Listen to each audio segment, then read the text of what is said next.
Assalamualaikum warahmatullahi wabarakatuh. Perkenalkan, saya Fitriani A dengan NIM F1D1118035 dari Program Studi Teknik Pertambangan Universitas Jambi. Pada kesempatan kali ini saya akan menjelaskan mengenai pemanfaatan bauksit pada mata kuliah Rekayasa Bahan Galian Industri.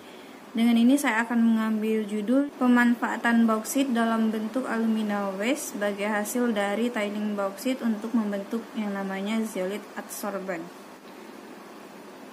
Ada baiknya kita mengetahui apa itu bauksit.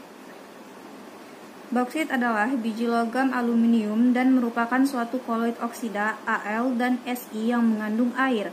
Istilah bauksit dipergunakan untuk biji yang mengandung oksida aluminium monohidrat atau anhidrat yang biasanya berasosiasi dengan laterit. Warnanya tergantung dari oksida besi yang terkandung dalam batuan asal. Semakin basah batuan asal, biasanya akan semakin tinggi kandungan unsur besinya, sehingga warna dari biji bauksit akan bertambah merah. Bauksit juga merupakan suatu bahan baku utama dalam proses Bayer dalam memproduksi alumina, di mana proses pengolahan bauksit menjadi produk olahan dilakukan dengan cara pencucian dengan menggunakan water jet yang disemprotkan ke material untuk menghasilkan bauksit yang bersih. Hasil dari pencucian tersebut akan menghasilkan produksi sampingan berupa lumpur atau clay pada fraksi halus yang biasa disebut dengan tiling bauksit. Menurut data Kementerian ESDM tahun 2010 menyatakan bahwa sumber daya bauksit di Indonesia sebanyak 726.585.010 juta ton biji dan cadangan mencapai 111.791.676 juta ton biji, yang artinya Indonesia merupakan salah satu negara yang memiliki potensi sumber daya dan cadangan bauksit yang sangat perlu untuk diperhatikan. Hasil analisis kimia dari tiling bauksit akan menunjukkan komposisi alumina sekitar 49,41%, silika sekitar 12,58%, hematit sekitar 10,06%, dan beberapa oksidaan organik lainnya dalam jumlah yang kecil. Tingginya kadar alumina dan silika dalam tiling bauksit menjadi salah satu alasan mengapa tiling ini dapat dimanfaatkan sebagai bahan dasar dalam pembuatan produk olahan baru, yaitu zeolite sintesis, yang dapat digunakan pada berbagai bahan bidang pertanian dan industri kimia, seperti sebagai bahan katalis, ion exchange, dan juga adsorbent dalam pengolahan limbah. Besarnya penggunaan zeolit alam membuat jumlahnya berkurang, sehingga perlu untuk menangani hal tersebut. Maka dengan memanfaatkan tiling bauksit untuk menciptakan produk zeolite sintesis ini akan sangat bermanfaat bagi masyarakat.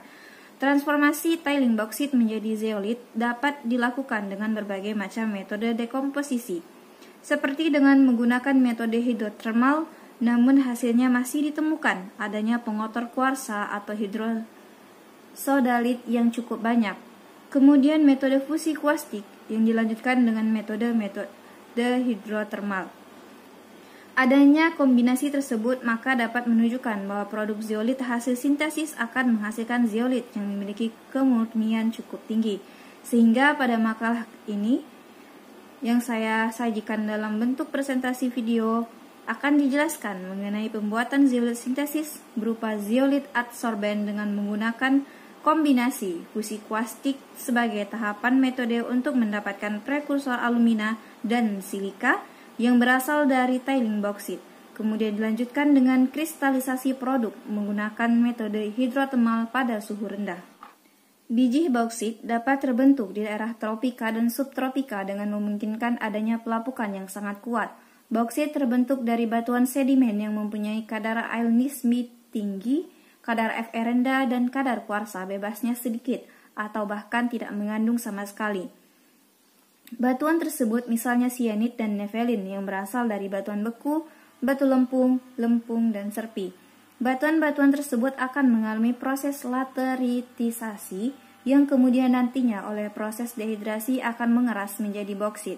Bauksit dapat ditemukan dalam lapisan mendatar tetapi kedudukannya di kedalaman tertentu. Mengenai aluminium oksida adalah oksida amfoter dengan rumus kimia Al2O3 Hal ini umumnya disebut juga dengan alumina atau korundum dalam bentuk kristalnya. Penggunaan yang paling signifikan adalah dalam produk logam aluminium. Meskipun juga digunakan sebagai bahan abrasif karena sifat kekerasannya dan sebagai refraktor karena bahan untuk titik lebur yang tinggi, alumina juga dapat digunakan sebagai insulator atau penghambat panas dan listrik yang baik. Tiling bauksit merupakan suatu produk sampingan yang berasal dari hasil beneficiasi biji bauksit. Proses beneficiasi dilakukan dengan cara memisahkan partikel-partikel yang ada seperti lumpur atau clay. Akar-akar butiran biji bauksit berkisar 2 mm yang dibuang atau menjadi waste product. Bauksit sendiri pada umumnya dalam pemanfaatan secara umum biasanya dimanfaatkan dalam 3 hal, yaitu pertama, bauksit digunakan untuk memproduksi aluminium, kemudian bauksit digunakan sebagai bahan abrasif, lalu bauksit digunakan sebagai propens. Pada kesempatan kali ini, saya akan menjelaskan lebih spesifik mengenai bauksit yang digunakan untuk memproduksi aluminium. Dengan menggunakan metode analisis X-ray spektroskopi untuk mengetahui karakteristik awal dan dengan menggunakan metode sintesis pada pengolahannya yang terdiri atas 2, yaitu proses prasintesis untuk menghasilkan prekursor baik alumina maupun silika, dan proses sintesis produk yang akan menghasilkan kristal zeolit dalam metode hidrotermal, maka didapatkan hasil sebagai berikut. Yang pertama, karakteristik tiling bauksit. Hasil dari analisis X-ray spektroskopi untuk karakteristik awal menunjukkan unsur Al yang tinggi hingga mencapai 26,15%, Si sebesar 5,88% dan Fe sebesar 7,02% sebagai unsur mayor yang terdapat dalam tiling bauksit. Dari tabel dapat kita lihat bahwa dari analisis maka disimpulkan bahwa unsur utamanya yang mendominasi adalah Al dan Si, kemudian unsur pengotor utamanya dalam bentuk Fe, Ti, dan logam lain dalam konsentrasi yang rendah. Pada grafik berikut, dapat menunjukkan bahwa tiling bauksit ini merupakan hasil samping yang berasal dari proses beneficiasi bauksit tersebut yang mengandung gipsit atau G, kolinit atau K yang dominan dan beberapa mineral geotit atau Go dan kuarsa atau K. Yang selanjutnya adalah fusi alkali. Fusi alkali bertujuan untuk menghasilkan dan juga mengaktifkan komponen utama Al dan Si pada tiling menjadi fase mineral yang larut dalam air, yaitu natrium silikat dan natrium aluminat serta silikat alumino amorf. Perhatikan grafik berikut. Dari grafik tersebut menunjukkan bahwa pembentukan fasa mulai dari rentang 2 yaitu 10 sampai 80 derajat dengan fasa yang terbentuk adalah NaAlO2 yang bersifat dominan dan beberapa Na2SiO2, NaOH dan Fe2O4. Adapun tiling bauksit yang dihasilkan dari proses ini akan membentuk struktur yang kasar. Mekanisme yang terjadi yaitu pada saat fusi kaustik berlangsung dimulai dari penyerangan NaOH terhadap permukaan tiling bauksit yang akan merusak rantai silika dan alumina. Kemudian partikel-partikel yang terdapat dalam tiling bauksit akan keluar, sedangkan alkali akan masuk ke dalam tiling bauksit dengan membentuk produk-produk antara garam silika dan alumina. Produk reaksi yang dihasilkan akan memenuhi lapisan mineral baik dalam maupun di luar permukaan, hingga hampir semua partikel mineral tersebut terkonsumsi dan bereaksi dengan NaOH.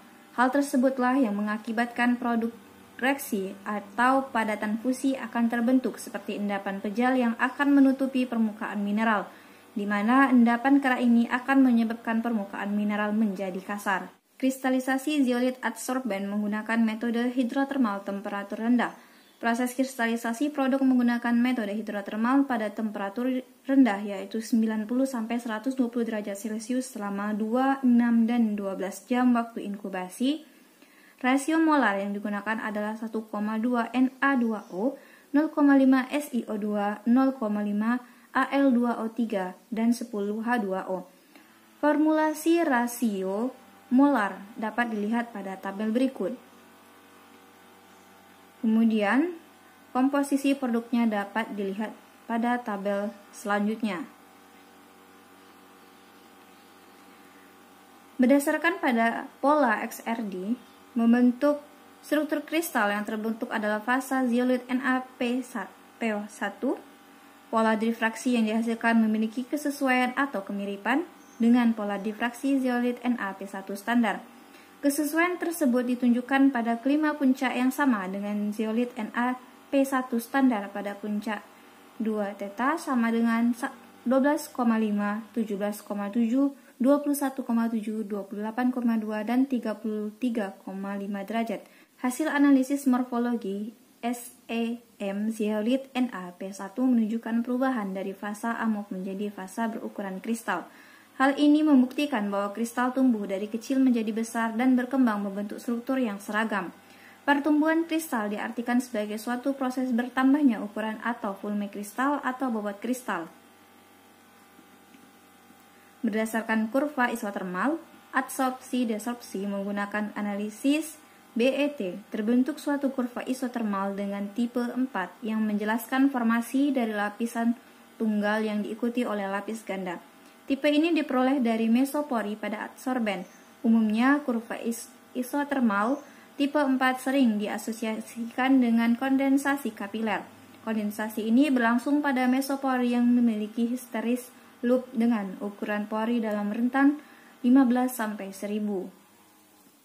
Adapun standar dari ukuran pori yang menggunakan International Union of Pure and Applied Chemistry atau EUPAC mengklasifikasikan pori berdasarkan rentan ukurannya. Rentan ukuran tersebut yaitu pori dengan ukuran kurang dari 2 nm disebut mikropori, ukuran pori dalam rentan 2-5 nm disebut sebagai mesopori, dan pori dengan ukuran lebih dari 50 nm disebut dengan makropori. Zeolit NaP1 hasil sintesis pada kondisi terbaik menghasilkan ukuran rata pori sebesar 16,122 nm dengan luas permukaan 8,996 meter kubik per gram. Zeolit NaP1 dalam bentuk terbaik dikategorikan ke dalam mesopori. Adapun kesimpulan dari pemanfaatan boksit dalam bentuk alumina waste sebagai hasil tiling boksit untuk membentuk zeolit adsorben adalah sebagai berikut. Yang pertama, tiling boksit dapat diekstraksi menggunakan metode fusi kuastik dengan NaOH. Tiling boksit dapat menjadi sumber prekursor alumina yang baik dalam melakukan sintesis zeolit adsorben melalui proses kristalisasi pada suhu rendah dan di bawah tekanan atmosfer. Yang kedua proses tersebut telah berhasil mengubah produk dari fase amorf ke fase kristal, yaitu berupa zeolit adsorben jenis NaP1 dengan tingkat kemurnian yang tinggi, yaitu lebih besar daripada 90%, serta memiliki luas permukaan 8,996 meter kubik per gram, ukuran pori rata-rata 16,112 nm dan morfologi kristal berbentuk kubik.